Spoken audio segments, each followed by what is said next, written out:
Welcome back to Just the News, No Noise. President Trump has been delivering on a lot of his promises so far, and he hasn't even been in office that long. But one of those promises that he made sure to keep from day one was securing our southern border. And he ended up decreasing southern border crossings substantially, despite the Biden administration and President Biden himself saying that there wasn't much that he could do without passing comprehensive immigration reform. So that's been proven wrong, obviously, because it turns out we just needed to enforce the laws that were already on the books. But more has been done than just that. And joining us now to talk about all of it is someone who just wrapped up a southern border visit, Kentucky Attorney General Russell Coleman, who went down there with a number of other Republican AGs. General Coleman, thanks so much for being here tonight. Good evening. Thanks for having me. Absolutely, sir. So I imagine this excursion down there, you saw something very different from what you would have seen a year ago. Tell us about your experience. The march towards common sense continues from the conversation you just had with Administrator Zeldin and having a climate policy, environmental policy based on science, shockingly enough, to a border policy based on the realities of what the threats are. I went down to Yuma, the busy Yuma sector in Arizona, with a dozen attorneys general, Republican attorneys general from across the country, my colleagues, to see what real leadership on the border looks like. And I will tell you what we saw was stunning. Stunning because of the delta between where we were just a few short years ago and where we are now. I'll tell you what that looks like. It looks like 1,500 average crossings a day. These are folks coming across illegally into the United States, from 1,500 to 4 under the Trump administration. That's not 400, that's 4. From 1,500 to 4. And with that, a decrease in the poison that's coming into this country that's killing our kids. That is a result of great leadership out of the Trump administration, from President Trump, from Secretary Noem, to our outstanding border czar, Director Coleman, who was scheduled to be with us but had pressing matters in Washington, D.C. It was convicting, is what it was, and what we saw. Yeah, so important. Sir, you've had this storied career. You worked as an FBI agent, you worked in the Justice Department, now you're Kentucky's chief law enforcement officer. And I know you really value the collaboration that law enforcement works best when they work together. You had a great anecdote we talked about a month ago. I think a lot of people on this show haven't heard it yet, of how you and some other AGs spotted a loophole that was letting China and the cartels get fentanyl precursors into the country. You did something, and very quickly it got shut down. Tell us that story. It's such an amazing story.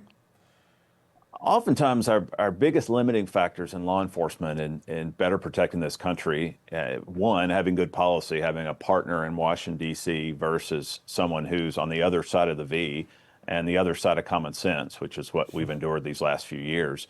But it's collaborating. It's tearing down silos. Our biggest limiting factor oftentimes is bureaucracy.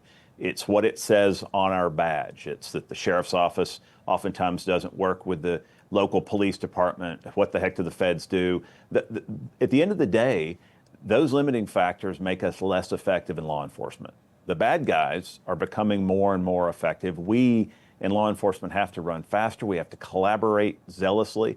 And so what we're talking about, and I appreciate you raising this again because it's an example of zealous collaboration. It's an example of 24 attorneys general joining me, going to the Trump administration saying, we have a loophole. We have a loophole that a vast amount of commerce is coming into this country from China, from Hong Kong, fentanyl coming in with little or no review at the border. Bit of a head scratcher. And so we raised that, 24 of us raised that, and within 3 days, the Trump administration responded affirmatively, responded with a fire in the belly and closed this loophole, making America safer. It's just, nothing's easy. There's no low-hanging fruit in policy formulation. But what this is it demonstrates the impact when we can have colleagues in D.C. versus those that are opponents on these common sense law enforcement issues. They used to say that the wheels of government move slowly, but it feels like with President Trump in office, things are moving at warp speed. Sir, for you, you talked about that collaboration that has to take place, obviously with local law enforcement, but also when there's clarity from the top down, from the Department of Justice down to the states, all the way down to the local governments. I would imagine that makes your job easier as a man of law enforcement. Well, let's go back to the southwest border as an example, that from 1,500 crossings a day on average to 4. What was the delta? What was the difference maker? It was clarity the day President Trump took office in changing the catch and release policy. It was finishing that structure, that 30-foot wall. It was instructing our partners, the United States attorneys, a job that I previously held. It was instructing them to support the men and women of the Border Patrol, to support ICE. Don't find reasons not to prosecute cases, but zealously collaborate and enforce the law. A lot of that sounds like common sense. I know it can be a head scratcher. Why weren't we doing these things to begin with? But the reality is that wasn't happening, and that all changed on January 20th. The result is the difference in 1,500 illegal crossings and 4. And let me say this, the town Yuma, it was convicting for me. The town of Yuma is about the size of Elizabethtown, Kentucky, Hardin County, Kentucky, where I have family, 110,000 people. In the period of time where we saw the greatest number of crossings of that Yuma sector, 300,000 came across that border that were not legally, from 180 countries, that were not legally permitted to be in the United States. It truly was an invasion of an American city. It's just stunning. I mean, those statistics are stunning when you hear them. It's so mind-boggling. I want to talk a little bit about EPA and science and Lee Zeldin. We just had him on, as you mentioned. You've been fighting for some common sense, and you've been getting a lot of it recently. The Senate rolled back some of the California car restrictions that would have imposed incredible costs on Kentuckians, and some of the war on coal regulations are in the process of being rescinded. How important is that to the economy and to just the common welfare of those in your great Commonwealth?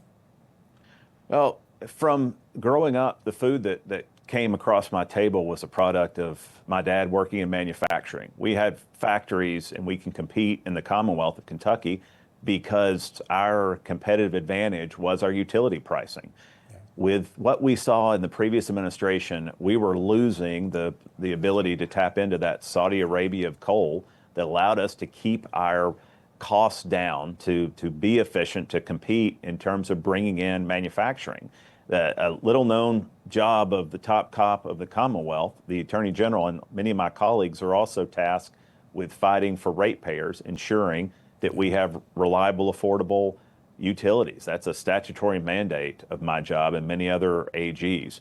We were losing that battle. We were losing the ability to access the incredible resource that we have throughout eastern and western Kentucky. Not only the direct jobs, but so much of our economy has been tied to advanced manufacturing. Those jobs we were looking at potentially losing as well. We produce through Toyota and Ford great F-250s, and those of you who are race car fans, Corvettes down in Bowling Green, Kentucky. Those facilities are in Kentucky because largely because of our utility rates, and we were losing that competitive advantage. And so oftentimes I joke that I carried around a spreadsheet that listed the number of matters that we were adverse, Commonwealth versus the EPA, Commonwealth versus the Department of Transportation on EV mandates. Yeah. I don't have to carry around that anymore because while we don't change those rules with a flip of a switch, we now have partners in Washington, D.C. that want to apply common sense policy and that want to support us, aren't our opponents. And I can use those resources, use that time, use those litigation resources to focus on public safety, to focus on mitigating violence, to focus on reducing the overdose deaths that we see in the Commonwealth, all from substances from over that porous southwest border. I can focus those resources on fighting the bad guys, not suing our own government. Sir, I look at attorneys general like you, like Andrew Bailey, Liz Murrill, Ken Paxton, Patrick Morrisey, who's now governor. I look at all of you who have worked so hard at the grassroots level to enforce law and order in your state and to make things better for your state. And you juxtapose that against these states like California, like New York, Connecticut, Illinois, that have blue state, very, very far left radical attorneys general who, like you were just talking about, perfect examples of people who are constantly suing the Trump administration. It feels like there's got to be a point where your average everyday American looks at the two scenarios and they look at a state like yours and they say, this looks so much better. Do you anticipate that there will be migration to more red states? From your lips to God's ears. And we welcome migration of talent from all of those states you mentioned. We are hiring. We have a great quality of life, a low cost of living, plus the University of Kentucky, the most outstanding college basketball program in the history of the NCAA welcomes more fans. So come on in. The water is just fine here in the Commonwealth. I love it. And the basketball's pretty good, too. Indeed. So real quickly, you've got less than a minute left. You've taken on another element of China's warfare against our young people. Obviously, fentanyl was one of them. Taking on Chinese vapes. Tell us a little bit about your war on Chinese vapes, because you're protecting the kids in your state. Well, this is a real concern to me as a dad of young kids as well as the Attorney General, and that is enforcing the laws as passed by the General Assembly as it regards to cracking down on these fly-by-night substances that are coming in, these devices that are coming into stores all over Kentucky. We're seeing them all over the United States. We don't know what that supply chain looks like. We don't know what they hold in terms of substances, but they're also marketed to kids. They look like Bluey.